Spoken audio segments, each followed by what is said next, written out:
খুবই গুরুত্বপূর্ণ একটি অঙ্ক, অসৎ ব্যবসায়ী রিলেটেড একটি অঙ্ক, যেটা পরীক্ষায় মাঝে মাঝে আসে। তো কি বলা আছে দেখো, একজন অসৎ ব্যবসায়ী তার পণ্য ক্রয় মূল্যে বিক্রি করার দাবি করে, কিন্তু ভুল ওজন ব্যবহার করে 20% লাভ করে। তো 1 কিলোগ্রামের বদলে সে কত গ্রাম ওজন ব্যবহার করেছিল? তো এক্ষেত্রে আমাদের দেখো, আমি ট্রিকের মাধ্যমে অঙ্কটা করব। তো আমরা সিপি, এসপি এই দুটো জায়গা করে নেব। তো দেখো, 1 কেজি মানে তো আমরা সবাই জানি 1 কেজি মানে হচ্ছে 1000 গ্রাম, ঠিক আছে? তো 1000 গ্রাম। এবার দেখো 20% লাভ করে, 20% লাভ করে মানে কি?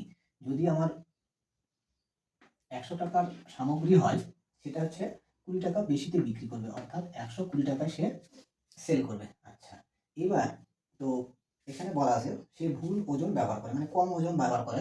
কম ওজন ব্যবহার, সাপোজ আমরা ধরে নিলাম যে এক্স গ্রাম ওজন ব্যবহার করছে, আর সে কি দাবি করছে যে না, আমি 1 কেজি জিনিস কাস্টমারকে দিচ্ছে। তো 1 কেজি মানে হচ্ছে 1000 গ্রাম। তার মানে সে, যদি আমি এখানে 1 গ্রাম, 1 গ্রামের দাম যদি আমরা হচ্ছে 1 গ্রামের দাম যদি 1 টাকা ধরে নিই, 1 টাকা ধরে নিই, 1 টাকা ধরে নিই, তাহলে তাহলে কিন্তু সে হচ্ছে কাস্টমারের থেকে কত টাকা নেবে? এই টাকা নেবে, এই টাকা নেবে, তাই তো? তো আচ্ছা, 1000 এই টাকা নেবে। তো এক্ষেত্রে আমাদের হচ্ছে লাভ, এখানে কোশ্চেনে বলা আছে কম ওজন ব্যবহার করলে কি, মানে 1000 গ্রাম দেবে না, 1000 গ্রামের বদলে হয়তো 800 দিবে, 900 দিবে, 700 দিবে। তো তাহলে তো নিশ্চয়ই হচ্ছে যে ওজনটা কম দিবে সেটা তার লাভ হবে।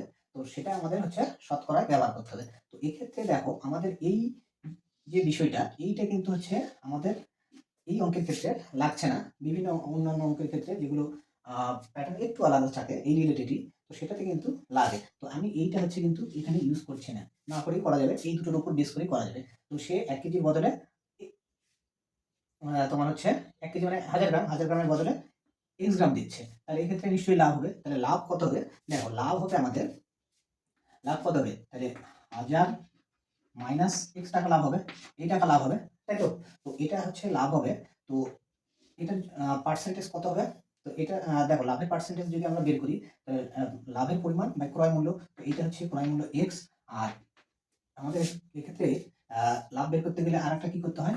ইনটু হচ্ছে 100 করতে হয়, ইনটু 100 করতে হয়। তো এইটা হচ্ছে কিন্তু লাভের পার্সেন্টেজ হবে। এবার কোশ্চেনে কিন্তু লাভের পার্সেন্টেজটা উল্লেখ করাই ছিল। তাহলে এই যে লাভের পার্সেন্টেজ বের করা হলো, এইটা হচ্ছে সেম হবে। তাহলে এটা হচ্ছে 20 হয়ে যাবে, কিন্তু এটা 20 হবে। তো এক্ষেত্রে আমাদের হচ্ছে এটা সলভ করলে কি পাবো?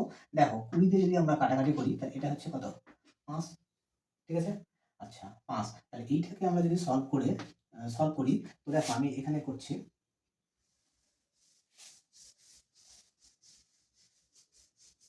তো সলভ করলে কি হবে?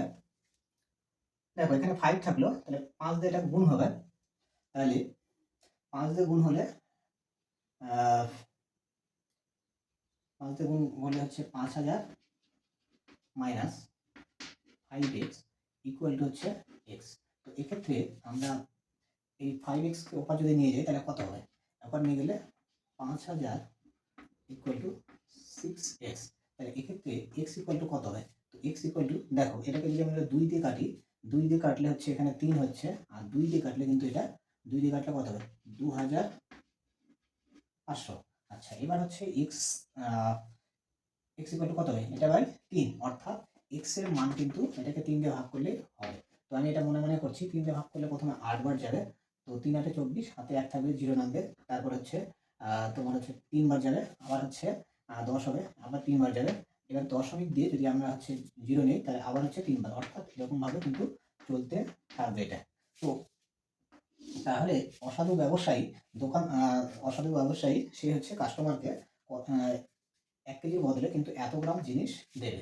তো অঙ্কটা আমি যতটা পারি ডিটেলস একটু বলে দিলাম, যাতে এই টাইপের অঙ্ক আসলে তোমরা যে কোনোভাবে আসুক না কেন করতে যেন পারো।